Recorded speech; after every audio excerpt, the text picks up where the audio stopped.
Hello and welcome to the Oddschecker betting show. I'm your host, George Elek, and today we're going to be previewing the racing from Ascot, from Haydock, and a race at Wincanton, going through the races that will be shown live on ITV on Saturday. And delighted to be joined by the two Andys, often the highlight of my Thursday, Andrew Thornton and Andy Holding. Andy, coming to you first, Oddschecker's very own tipster, and back in amongst the winners this week. It's been pretty good, hasn't it? Yeah, I don't know what it is. Like I say, I've thought about this long and hard many times in the past when I've gone through a little bit of a trot, and I haven't really done anything different. I wasn't doing anything different when I was in bad nick, and I've just changed. I've just stuck to the same strategies. Now I've turned the corner. I think just psychology. You've had a few days off, and you think, oh yeah, that's the reason. But I'd be lying. I think if that was the cause. They've just started to win. I don't know. That's simple as that. They've just started to run well. They've started to win. So yeah, like most sports. I mean, who would have thought Liverpool would lose at home to teams like West Brom and Burnley, and then they go and beat Leipzig and batter them in a Champions League game away from home. It's sport, isn't it? It just, like everything in the world, half the stuff is just hard to put a finger on. Our good friend and our good foe variance, often during the bad runs and during the good runs. Yep. Remember, it's probably going to go the other way fairly soon. Important to remember that in betting. And Andrew Thornton, probably, you're someone who from your days as a jockey could probably recall times where, it wasn't punting, but you weren't getting any rubs of the green, weren't getting any breaks, and sometimes the winners all flying at the same time.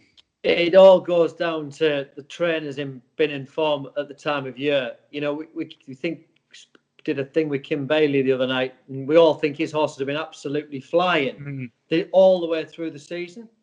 But until 2 for Gold ran the other day, I don't think he'd had a winner since First Flow. Yeah. But the thing is, you categorise the trainers been in very good form.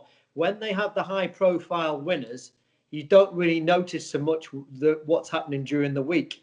You just think they're in very good form. 2 for Gold wins a £40,000 race.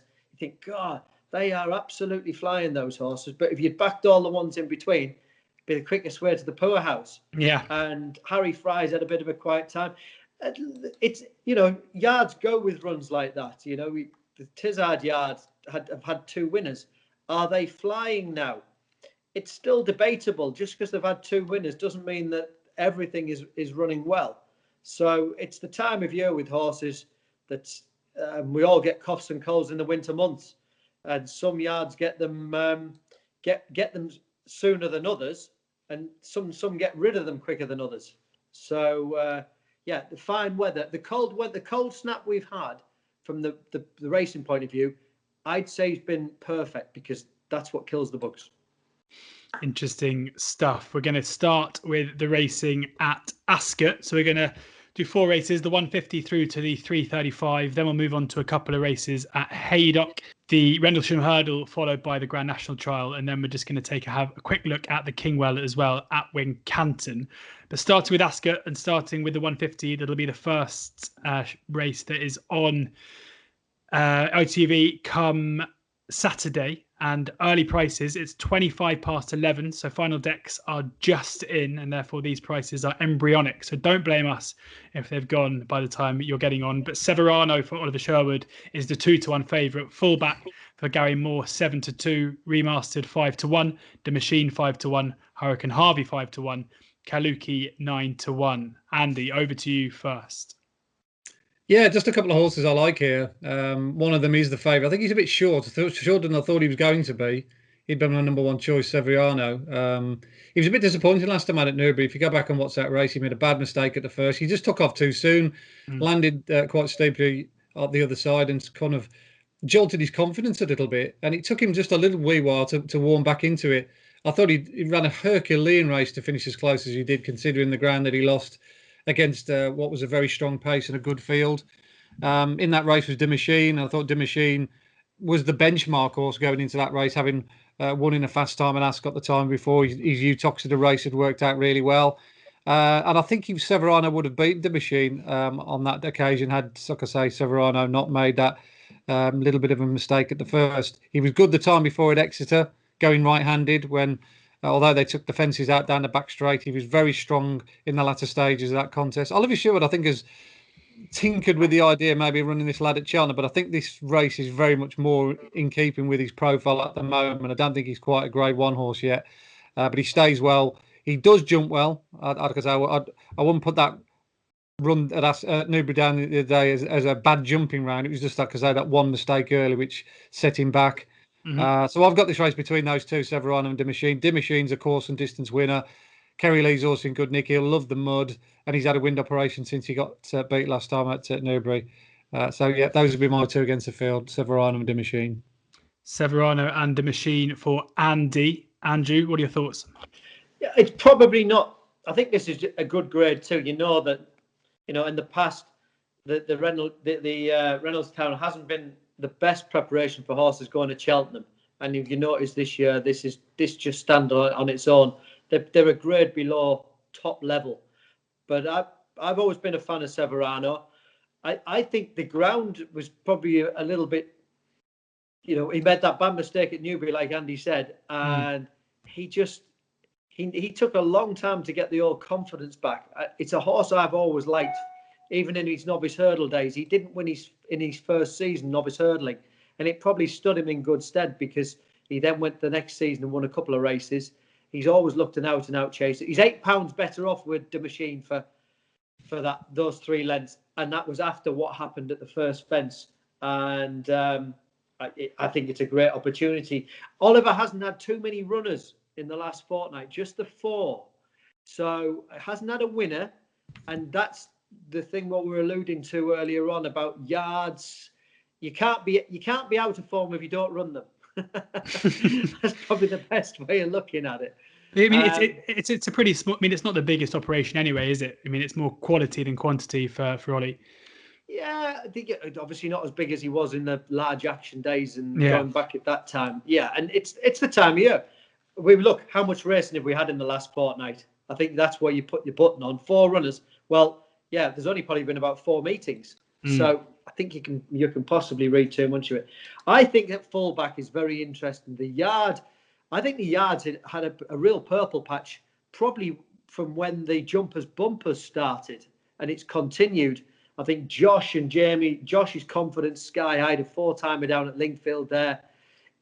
From a jockey's perspective, he's back to where he was probably riding wise 3 or 4 years ago, because he's been blighted by injury as well.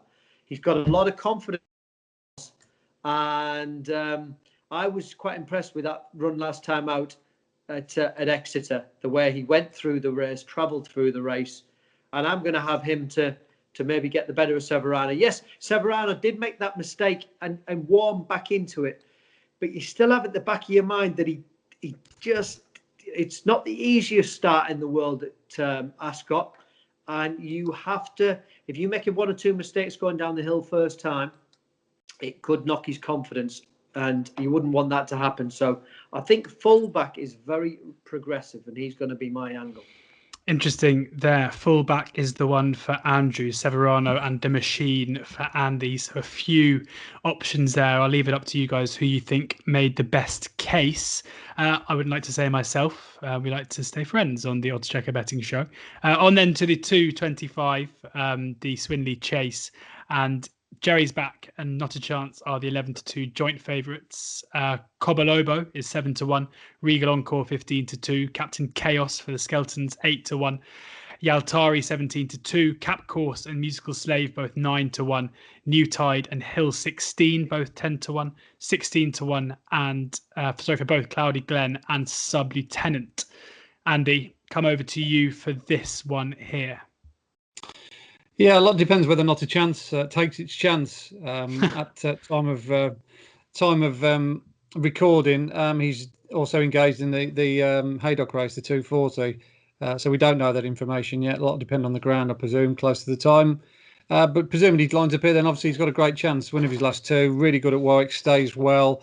I like him. He's got a good attitude. He jumps soundly. He's gone well right-handed. He's won at Exeter last season, so that's not a problem either. I think if I was going from a just pure reliability factor and having run this track quite a few times to a degree of success, I'd probably go with Jerry's back. You can set your clock by him around here. I mean, he's very similar to Regal Encore. He ships up here quite a few times. He's always seemed to run his race. as he did on his seasonal appearance behind Dashel Drasher. I thought on that occasion that 2 mile 5 was just a little bit too sharp for him. He's always been at his best with marathon trips. He actually ran really well beyond the Broy at the Cheltenham Festival, didn't he, last season? So, yes, or was it the year before? Yeah, it might have been the year before. So yeah, he's very much a stamina-laden horse. The Hobbs team are in good nick. They've come back nicely in the last week or two. Richard Johnson rode a couple of winners for him last weekend. So I think all in all, on balance, he's probably the one I'd pin my hopes on if I was having a bet in this race. I must admit, chases on a Saturday. If I've got like a 5 or 6 races to choose from, and I've got a bunch of hurdle races, I'd sooner go down a hurdle route, because these very races we talked about before are very much getting into a good rhythm, and you know how the race and how the pack sorts itself out in the early stages. And without information, it's always difficult to work out. But yeah, Jerry's back will do for me. Jerry's back at 11-2 there. Hill's the only bookie who are out, and they are a fifth the odds 4 places, which could be the way to go in a race like this. Interesting there, Andrew, what Andy was saying about, with chases, it's a bit harder to predict because it's the way the race pans out over the first couple of fences. Is that something that you agree with? Yeah, I think it's the same for a lot of the races. I think with Ascot, the first three fences over 3 miles are key because they're all downhill, and if you miss the first one, you can get shuffled back. I mean, Regal Encore, this is his backyard, isn't it? But I'm looking back through his form in this race itself.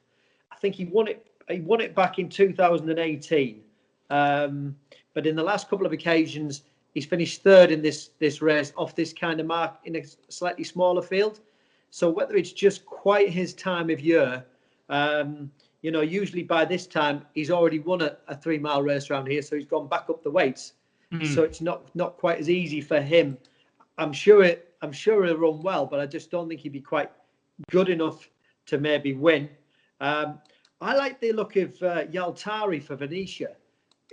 For a 10-year-old, he hasn't had that much experience. He ran very well here in the Reynoldstown back in 2019, finishing third to Mr. Malarkey. Wasn't beaten too far. I thought he ran very well at the last meeting here at Ascot. He was only beaten 5.5 lengths. And I just thought that he ran well in that race. Hugh Nugent taking 5 off his back. Hugh had a decent winner yesterday.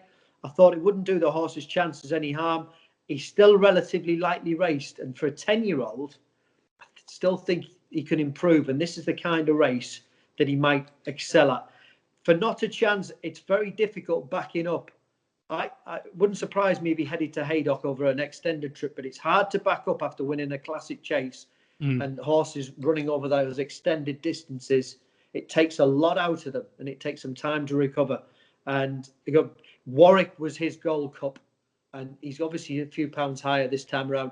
I like the way he goes through the race, but I just thought that Yaltari he's only going to have 10 stone 4 on his back in here, and one thing, the ground isn't going to be an issue.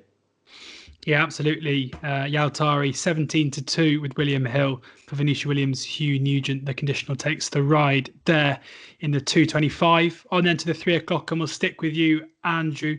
It is the handicap hurdle with always bad at this one, Arrivederci. I mean, it's a word that I've sung it so many times in World in Motion. I should really know it. Arrivederci 6-1. Gladiator Allen is 7-1. Pylon 15-2. Goodman Pat, Albert's Back, and Cateson all 10-1. Don Levant, Shannon Bridge, Malaya 11-1, 14-1 Bar. Andrew, straight back at you. Yeah, well, I'm going to.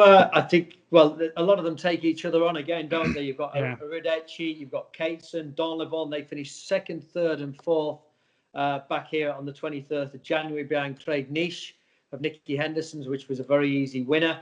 I'm surprised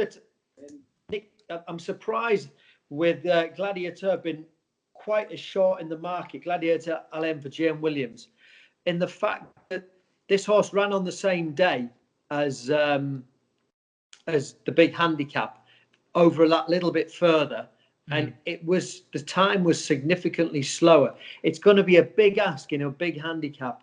Now, Andy might have a different view on it, that he's lightly raced and he's coming in here with a a progressive profile. And I suppose you might say, well, that's the time to dip your toe in the big water, in the deeper water.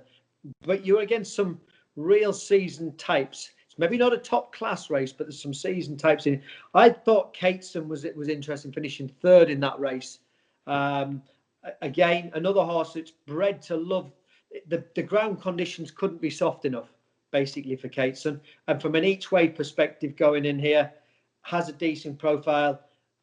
Form on heavy ground. I think it'll be a lot softer at Ascot at this meeting than it was at the last meeting. The last meeting, I would say, was good to soft in places. There's a lot of rain around. And for me, Cateson will be better suited by the more testing conditions.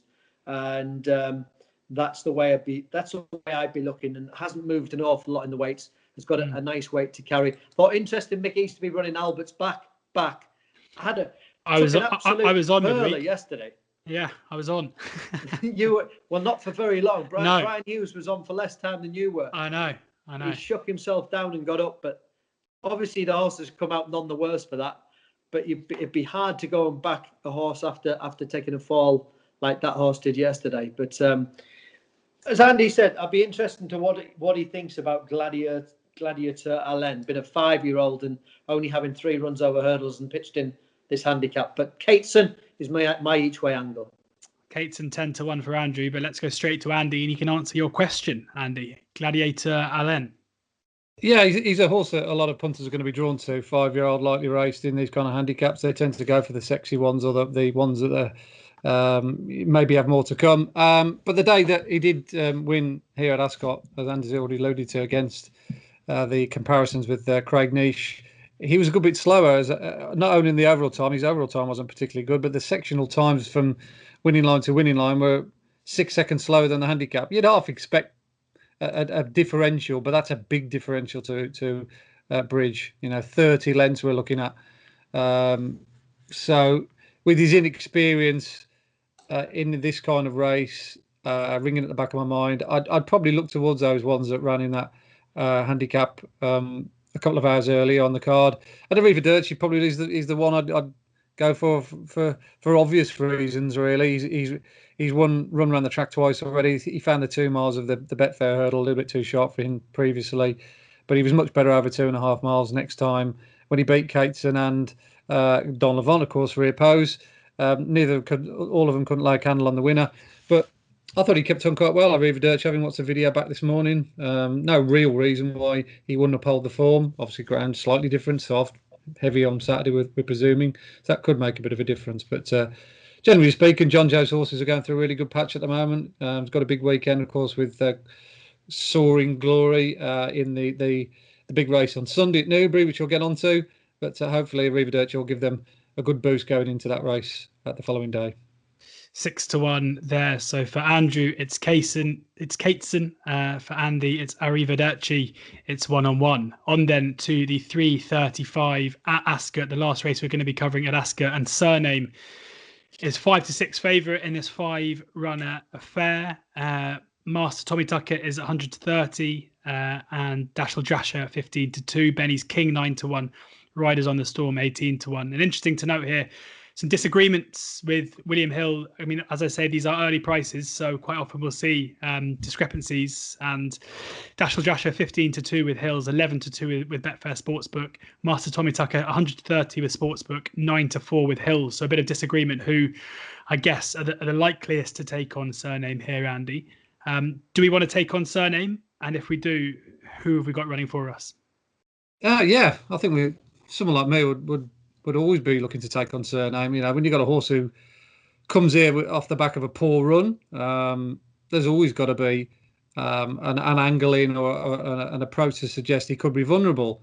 Obviously, if he's back to his best, he's right up there. He's right up there with the very best. We know Ascot. He's absolutely banging his ballpark, and he's one of the top-rated chasers in the country. But he's obviously got his slight foibles as well. I mean, his last 2 runs haven't exactly, set the world alight. So particularly at the price as well, 5-6. I mean, even if you go back and look at his Weatherby run, I mean, that form booked all right at the time, but virtually everything's got beat out of the race. Like I say, I definitely think he's taken a little bit of a dip. I don't think he's running anywhere near to the rating that he is at the moment, 172. I think he's almost been priced up on that. Oh, I am a 172 horse, and the bookmakers would look rather silly if they probably didn't go down the short price route. But the thing is with this race as well, he's going to get taken on for the lead. This is definitely a race that will unsettle him, I think, because you've got Dashel Drasher that only knows one way of running.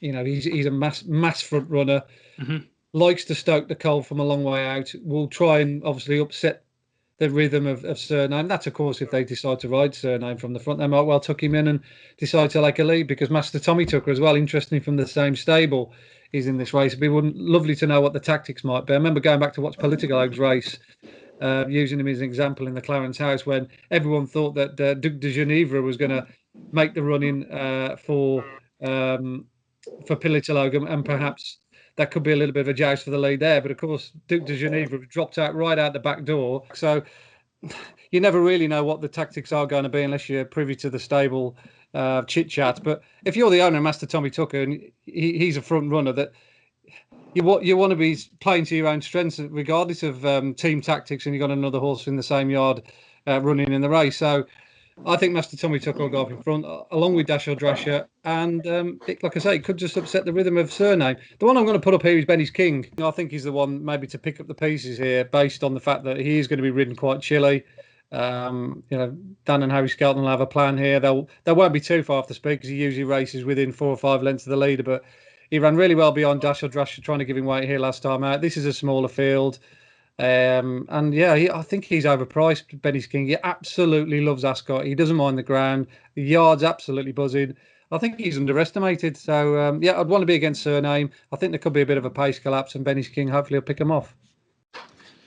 Bennys King, then the one that Andy is siding with there at 9-1. And of course, when you get down to 5 runners, suddenly that quarter of the odds 2 places doesn't seem quite so stingy, especially with an odds on favourite that we're happy to take on. So 9-1 at the moment, Bennys King with Betfair Sportsbook. And Andrew, Andy alluded to it there with Master Tommytucker and Dashel Drasher. You can be pretty sure that there will be a plan being formulated in order to try and unsettle Cyrname. How would you anticipate they will look to do that and to expose, what Andy is suggesting might be a pretty vulnerable odds-on favourite? I do think that they'll ride their own races. Okay. End of story. I think Cyrname, he can go a little bit right-handed, but I would imagine Tommytucker will go the way he is. Dashel Drasher jumps a touch left, but I think that Tommytucker could well be outside him and just go and stay out the way. But then you've got to also think about riders on the storm as well. Because he won. He won this race last year and really upset the apple cart. But he won the race. But would he have won it if Traffic Fluid had jumped the last? So that's the slight. It's a fascinating race. A fascinating race. I just think that with Cyrname running so badly last time out, I think Harry Cobden would freely admit this is probably the worst ride he's given a horse.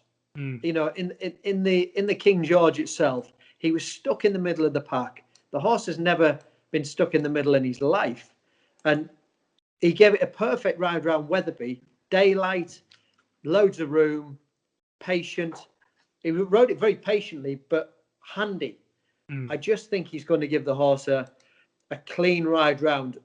I think the best policy would be to basically go and ride the race. Don't have too much in a race like this. I don't think you can have too much of a plan. Just ride your horse and get it in, keep it in its comfort zone.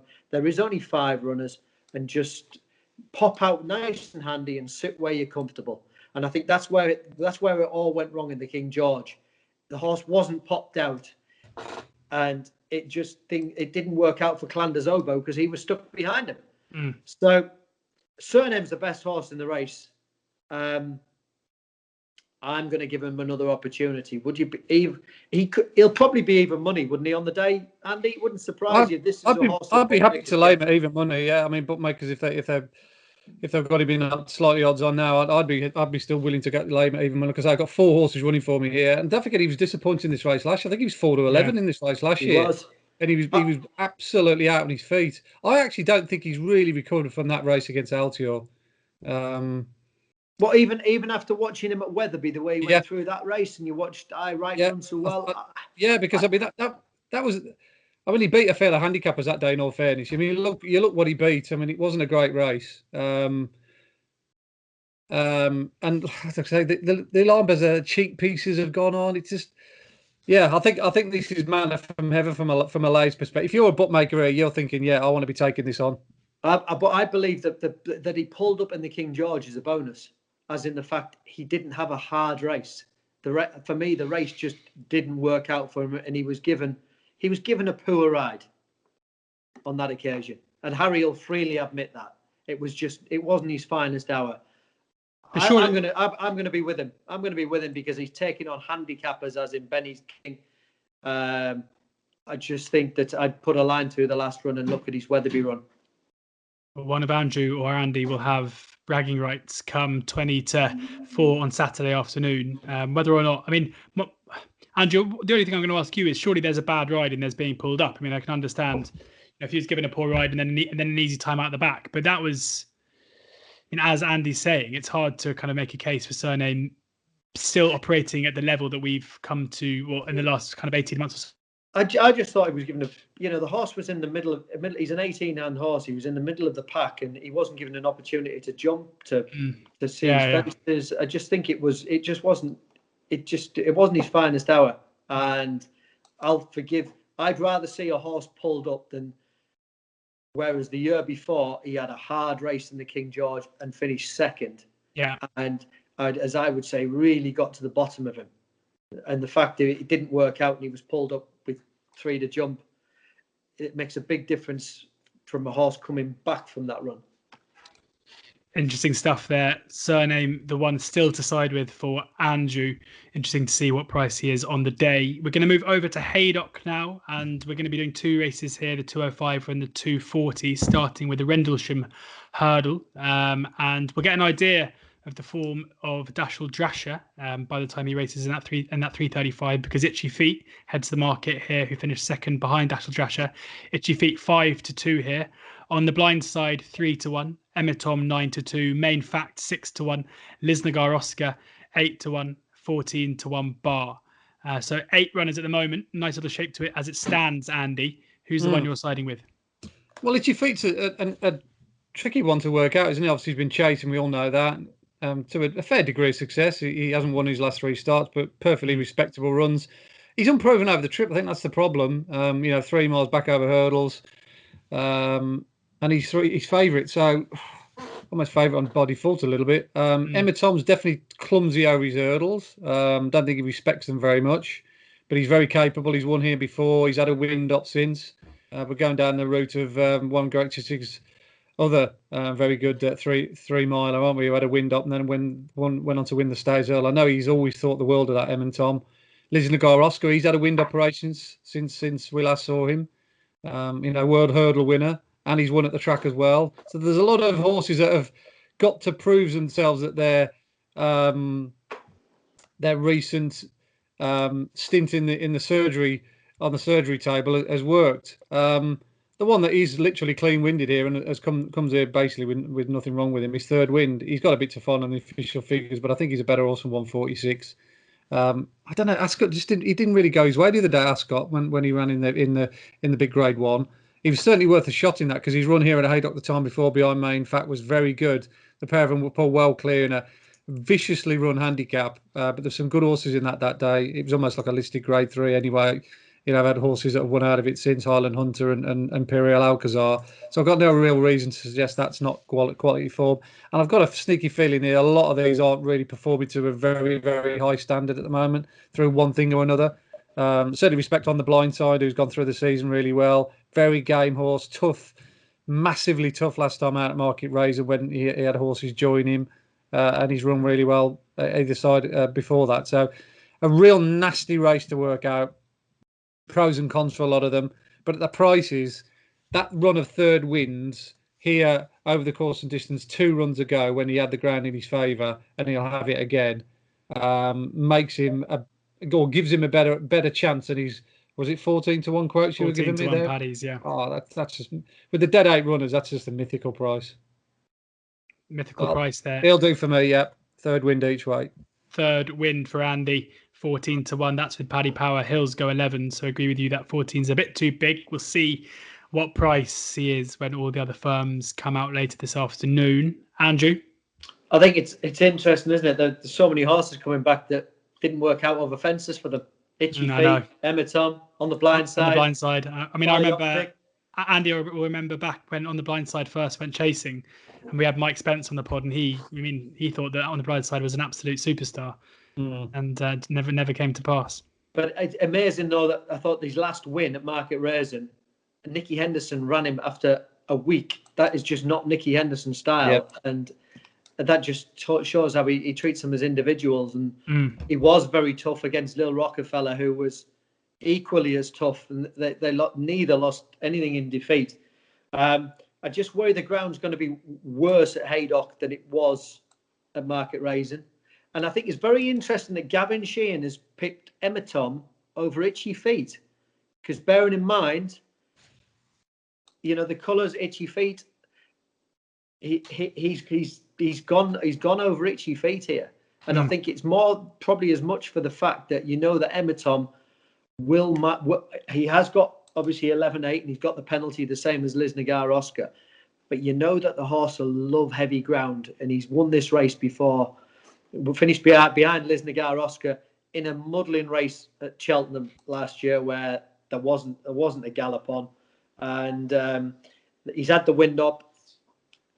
The fact that the ground conditions are going to be very, very testing, and they're expecting over half an inch of rain between now and racing, tells me that the ground up there is going to be hard work. I thought he won the race well last year. Again, he's been chasing since then, and it hasn't panned out for him. But he beat Donna's Diamond, who's in there, but he won well, and he won on heavy ground, and that's what it's going to be. So I'm looking for a repeat success from Emma Tom. Emma Tom 9-2 with Paddy Power. Looks to be the way to go for Andrew. On then to the second and final race we're going to be covering at Haydock before moving over to Wincanton. And 240 is the Grand National Trial, and Not a Chance 7-2. On guard 9-2, the two Amigos 5-1, Sojourn 7-1, Lord Demensil 15-2. Akil and Potter's Legend both 10-1. Ramsey's to tie 12-1. Perfect Candidate 14-1. Not a chance turns up at both, Andrew. But let's have a look at the market as it stands at the moment. I believe he's going to go here because Tom Cannon's jocked up for third wind in the previous race. I'd say this is more than likely his preferred preference, and it would suggest that with the trip as well, 3.5 miles. Alan King's just obviously keeping his fingers crossed. He's gone up £7. He didn't do an awful lot when he hit the front at Warwick, but as I say, that this race doesn't come that long after that one. I won this with Miko de Beauchesne after he won a Welsh National, but that's when the Welsh National was in obviously Christmas time, and the Warwick race comes that little 2 weeks later. So that's my one worry for him. I thought that Dr. Richard Newland's horse is going to have a featherweight on his back down the bottom, 10 stone 3 on his back. Enquard, who won at Ascot last time out, he was running a big race here at Haydock as well just before Christmas when he unseated his rider when travelling pretty well at the time. He looks progressive. I think in conditions like this, he's got no weight on his back to carry. I don't think the ground will be too much of a problem, and that would be my angle into the race. As I say, a progressive handicapper who's got lots of confidence coming up the ranks. He's won 2 of his last 3, and the fact that he unseated, it wasn't too much of a mistake. And for me, he's at the right end of the handicap to be dipping your toe in a race like this. And my concern with Not a Chance is off the back of a 3.5 mile race at Warwick. Interestingly, with only 9 runners here, William Hill go a 5th for 4 places at the moment as it stands. But on guard 9-2 there for Andrew, and not many savvier operators than Dr. Richard Newland as well. So 9-2 there for on guard. Andy, I'm in agreement with Andy with Encard. He was going very, very well when he unseated right. I think it was at the 13th, wasn't it? In that race, it was eventually won by Sam's Adventure. And of course, Sue Jorn was in that race as well. They fought out the finish. So on the basis that he would have probably won that day or gone close to winning had he stood on his feet. And then, of course, went to Ascot and vindicated that view next time out. I'd also agree with Andrew as well. Like these lightly raced younger horses in these handicap chases, there's a stat out there to suggest that they've got a massive advantage over their older counterparts in these big 3 mile plus handicaps. I think there's only been a few horses that have won sort of in the veteran stages of their career so far this season. So it's very much going that way. Yeah, and I like Encard. I do like Dr. Newland as well when he's got horses like this on the upgrade. So yeah, I'm in agreement. Well, the first time we've agreed, we're both going with Encard. Encard 9-2, as I say, it is blue on oddschecker, so it's the one horse that in the time that we've been recording has been clipped in by a bookie. Opened at 5-1 into 9-2. What price will it be when this goes live? Hopefully still 9-2. We rattled through the racing on Saturday. We've got one more to cover, and we're going over to Wincanton for the Kingwell, where Song for Someone is 6-5 favourite ahead of Navajo Pass and Goshen, the horse that broke some hearts at Presbury Park last March. They're both 3-1. Friend or Foe 8-1. Esprit de Large 16-1 and Calgary Tiger 300-1. I mean, Andy, I'll hand over to you. I mean, Goshen is obviously the impossible horse to price because there's absolutely no way on current form of what we've seen in the last 11 months he should be anything like that price. But then you also know there's an absolute superstar in there somewhere.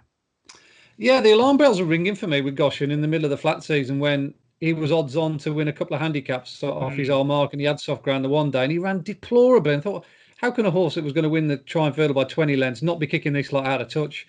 I thought there's something not quite right there. And then, he's run last time out. Oh, God Almighty, it was embarrassingly bad, wasn't it, at Cheltenham when he was sent off 6-4 in the race that Song for Someone won. So he's definitely on a recovery mission. If anyone can get it back, it's Gary Moore. You'd never say never. And you don't want to be writing these national horses off too soon, but you couldn't back him at the price anyway off the back off his last run. Yeah. Song for Someone. Now he's probably facing his toughest task to date, but I love Song for Someone. He's so tough, so brave, jumps slickly. I think he'll really serve it up to this lot. The ground's very much in his favour. I think he's the right favourite. Despite Navajo Pass being in there, was obviously on the Emperor Van Goshen as well. If the ground hadn't gone really heavy, I'd also give Friend or Foe a bit of a chance. He's a horse that I think there's going to be a big pot coming his way sooner rather than later. But I'm not sure whether real heavy ground's what he wants. He's basically come from sort of good to firm, good to soft background. Although he's been handling the ground okay, I don't think he's really been massively in love with it, as he proved last time at Sandown Beyond Guard Your Dreams. But yeah, I think now that the Simmons horses had a winner the other day with Royal Claret, hopefully they've come back into form, and Song for Someone can make it a hat-trick for the season. Song for Someone 6-5 early price with William Hill for Andy. Andrew? It's interesting, isn't it? But one thing's for sure, Navajo Pass isn't going to get 6 lengths out the gate. I can guarantee you that, because someone likes to be bounced out up there. Goshen, they've got to bounce him out. So I have the opinion here that I thought Friend or Foe. I know Andy has concerns about the ground, but the horse is winning form round here. He'll be ridden to run well. The others, I'm sure, will get on with it. As I say, Navajo Pass, he won at Haydock. He had a hard race in my book. He had a hard race to go and do what he did against Bouffou Dare, and there wasn't any petrol left in the tank. Goshen, I'm very much of the opinion that what he did at Cheltenham, did it hurt him in any way, shape, or form when he got his hind foot stuck in his shoe? And he just hasn't seemed the same horse. But Gary, his horses couldn't be in any better form. So he's going there, and the ground conditions will be pitch perfect for him. But it is never easy for horses the first season out of their juvenile. We've seen it before that it isn't easy, but this is certainly his best chance. Song for Someone, he's got the penalty. He's got an extra £6. Tom Simmons has had a winner, but they aren't sparkling like they were. But this horse, if he wins here, I think they'll be heading straight to 8 in my book. That's where they'll be going next. So the fact he's got the penalty to give away £6, friend or foe, he's a win around Wincanton, which I always think is worth its weight in gold. Ground conditions, yes, there will be interesting for him, but I think with one or two question marks about the others, he could be an each way play in a 6-runner race. Friend or foe there for Andrew at 8-1 with William Hill. And that brings us to an end of our weekend, or our Saturday preview, I should say. We're being treated to a bumper weekend of racing with Newbury's meeting from last weekend rearranged for Sunday. And I'll be joined by Ed Quigley and Andy again tomorrow to preview that. So please do subscribe to the Oddschecker podcast in order to find that there, or to our YouTube channel to find the videos there. Please do also download the Oddschecker app for the best prices, the best bookie offers, free bets, and the very best tipsters, including Andy himself. Enjoy the racing on Saturday. Do tune in for our show tomorrow for previewing Newbury on Sunday.